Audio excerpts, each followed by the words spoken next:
जय माता दी भक्तों, नमस्कार। आप सभी का स्वागत है आपके अपने YouTube चैनल भक्ति सागर पर। गुप्त नवरात्रि का जो है आज छठा दिन है और पंचांग के अनुसार आज का दिन 10 महाविद्या की छठी महाशक्ति को समर्पित है। तो आज हम बात कर रहे हैं माता त्रिपुर भैरवी के बारे में, जो संहार और सृजन दोनों की अधिष्ठात्री देवी हैं।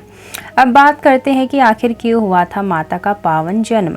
तो आज के दिन का शुभ रंग, प्रिय भोग और साथ ही पूजा विधि, साथ ही हम बात करेंगे पूजा सामग्री के बारे में। तो चलिए जानते हैं कि पंचांग के अनुसार संपूर्ण जानकारी क्या कहती है। तो वीडियो में बने रहे, वीडियो का अंत तक जरूर देखें। उससे पहले अगर आप हमारे चैनल पर नए हैं तो चैनल को सब्सक्राइब कर लीजिए, बेल आइकन दबाना मत भूलिएगा। तो सबसे पहले जानते हैं कि माता का प्राकट्य आखिर क्यों हुआ। तो त्रिपुर का अर्थ है तीनों लोक, यानी कि स्वर्ग, पाताल और पृथ्वी, और भैरवी का अर्थ है विनाश या संहार की शक्ति। तो सृष्टि के नियम के अनुसार जितना जरूरी निर्माण है उतना ही जरूरी जो है प्रलय भी है, ताकि पुरानी और नकारात्मक चीजें नष्ट हो सके और ब्रह्मांड का संतुलन जो है बना रहे। इसी नित्य परिवर्तन और संहार के दायित्व को संभालने के लिए माता त्रिपुर भैरवी का प्राकट्य हुआ था। आइए अब जानते हैं कि माता के प्राकट्य की सबसे मुख्य पौराणिक कथा, जिसका वर्णन जो है नारद पांचरात्र में मिलता है। अब एक बार की बात है, भगवती महाकाली के मन में विचार आया कि वे अपने उग्र और श्याम वर्ण को छोड़कर पुनः गोरा रंग यानी कि गौरी रूप प्राप्त करें। अपनी इस इच्छा को पूरा करने के लिए माता अचानक कैलाश से अंतर ध्यान हो गई और सुमेरु पर्वत के उत्तर में जाकर तपस्या में लीन हो गई। अब जब भगवान शिव अपनी चेतना में लौटे और उन्होंने देखा कि पार्वती कैलाश पर नहीं है, तो वे अत्यंत व्याकुल हो गए। उन्होंने तीनों लोकों में जो है माता को ढूंढने का प्रयास किया, लेकिन वे कहीं नहीं मिली।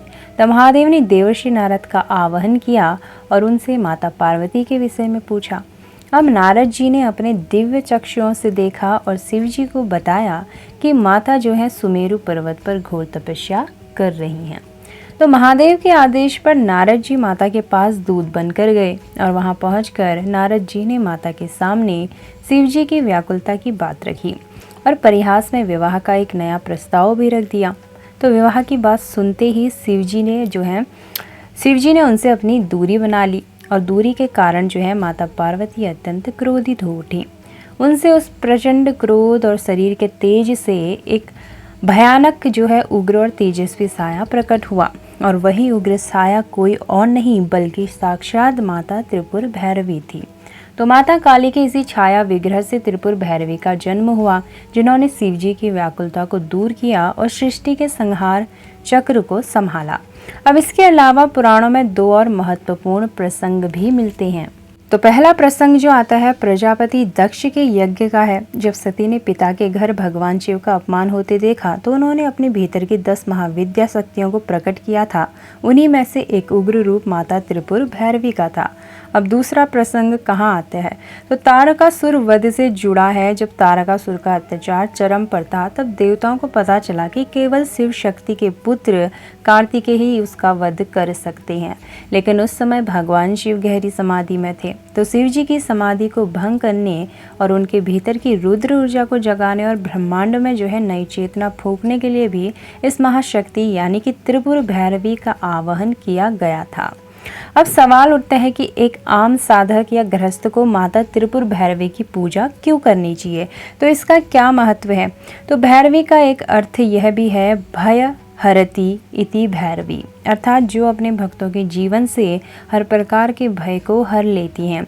यदि आपके जीवन में किसी अनजान शत्रु का डर है, कोर्ट कचहरी या मुकदमों के चक्कर चल रहे हैं, या आप पर बहुत भारी कर्ज का बोझ है, तो माता त्रिपुर भैरवी की साधना इन सभी संकटों को जो है जड़ से काट देती है। तो इनकी पूजा से साधक के भीतर का गुस्सा, आलस और अहंकार नष्ट हो जाता है। तो साधक को जो है मानसिक दृढ़ता, वाक सिद्धि और अटूट आत्मविश्वास की प्राप्ति होती है।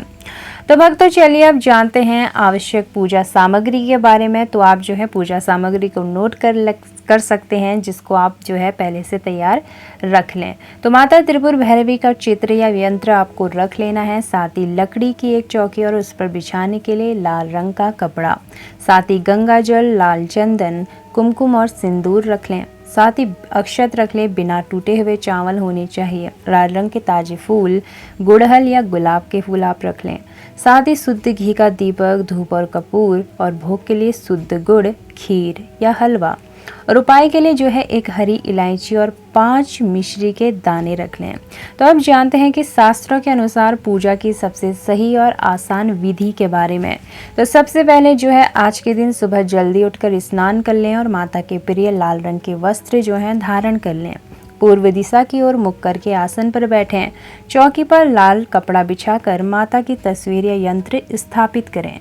अब अपने ऊपर और पूजा सामग्री पर गंगा जल छिड़क कर सामान को जो है पवित्र कर लें और माता को लाल चंदन, कुमकुम, सिंदूर का तिलक लगाएं और उन्हें लाल फूलों की माला या फूल जो है अर्पित करें।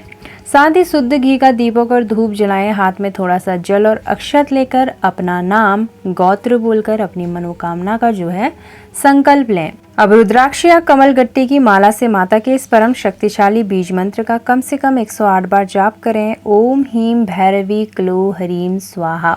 ओम ह्रीं भैरवी क्लोम ह्रीं स्वाहा। ओम ह्रीं भैरवी क्लोम ह्रीं स्वाहा।